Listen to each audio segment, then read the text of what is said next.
My first drawing was of streetlights.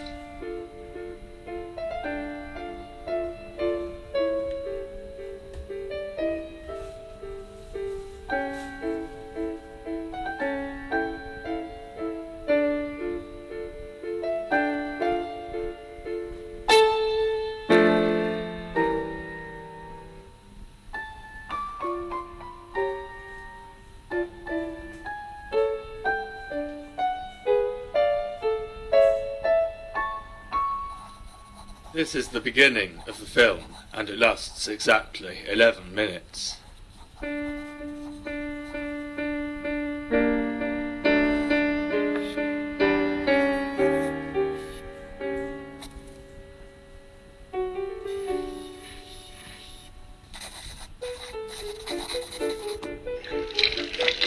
This autobiography consists of information about my hearing and eyesight playing tricks on me.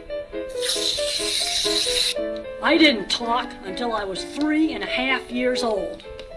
I knew I was different. I knew I came across as different.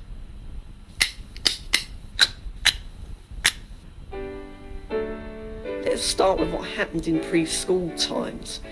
At that time I used to hate small shops because my eyesight used to make them look as if they were even smaller than they actually were, and they looked only a metre in area. When I was 6 years old, I was fascinated by numbers. I used to teach myself to count. 1, 2, 3, 4, 6, 7, 8, 9, 10, 11, 12. One or two times I counted up to 1,000. It took me hours. 18, 19, 20, 157, 158, 159, 160, 161, 162, 163. Once I was at the Mother and Baby Club.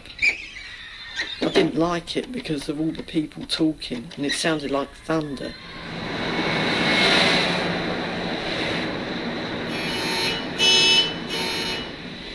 That was the same reason why I didn't like going to town in the early days.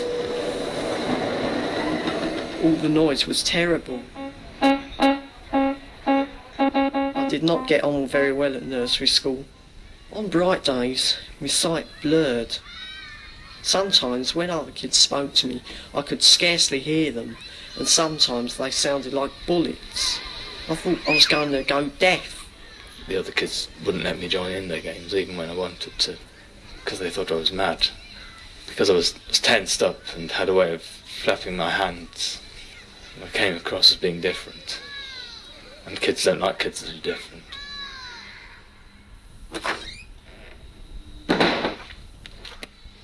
I was often lazy at school because sometimes my ears distorted the teacher's instructions, or my eyes blurred to stop me seeing the blackboard properly.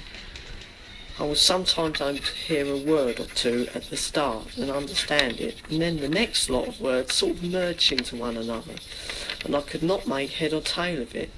I can now recall that one could sometimes refer to me vision and hearing as being like an untuned television.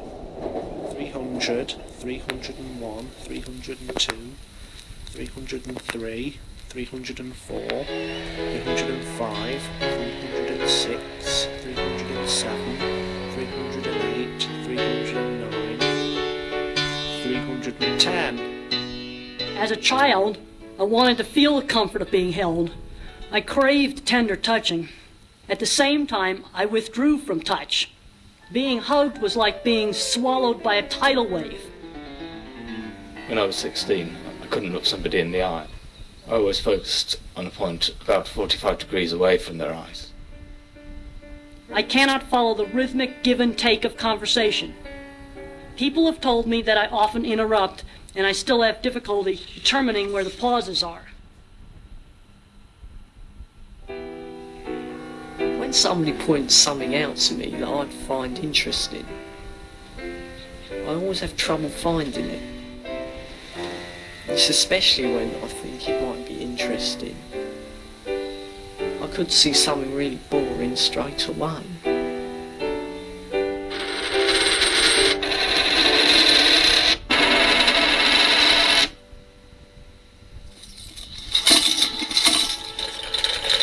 I was intensely preoccupied with the movement of the spinning coin or lid, and I saw nothing and heard nothing.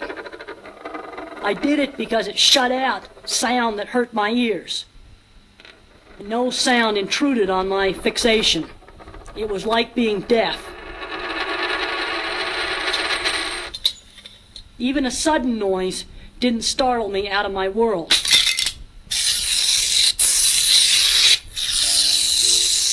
My Uncle Mick gave me that shell tin. I used to carry it around with me. The oil that was in that shell tin, he put it in his old Anglia car. And I used to like that tin because I used to like the shell signs at the garage when shell was written on the shell. Well, it was my shell tin. I used to be a bit upset when I left that behind because I was fascinated by it.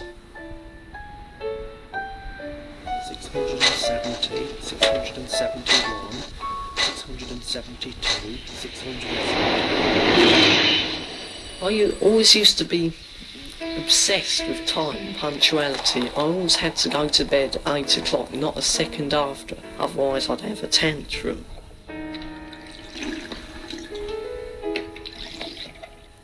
Why are the streetlights going on? Because it's getting dark. The streetlights are going on now, aren't they? Yes, it's getting As a young child, I'd ask the same question over and over again. Why are the streetlights going on? I did this because it was pleasurable to hear the answer. Why are the streetlights going on? Because it's getting dark. If a particular topic intrigued me, I zeroed in on that subject and talked it into the ground. Streetlights are going on now, aren't they? Sometimes I heard and understood, Because it's but getting other dark. times Yes, so. the sound of speech reached my brain like the unbearable noise of an onrushing...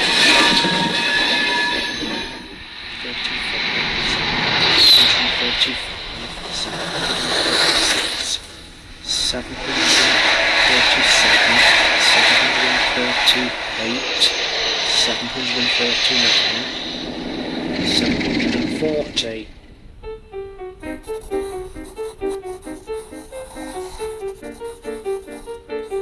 I like trains because they are interesting.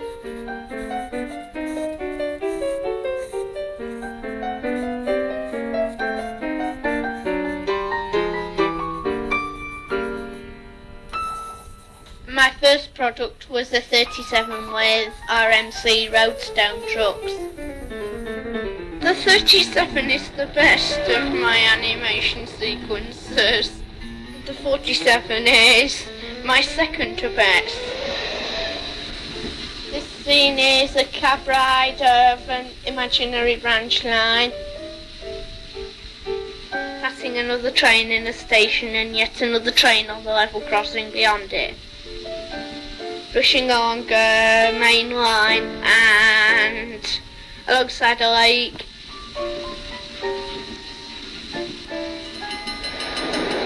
And I've done a road scene as well. But eventually this leads nowhere.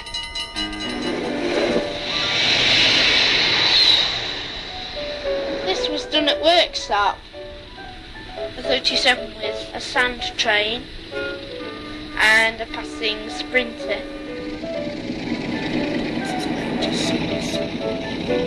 988, 989, 990, 991, 992, 993, 994, 995, 996, 997, 998, 999,000. This is the end of the film.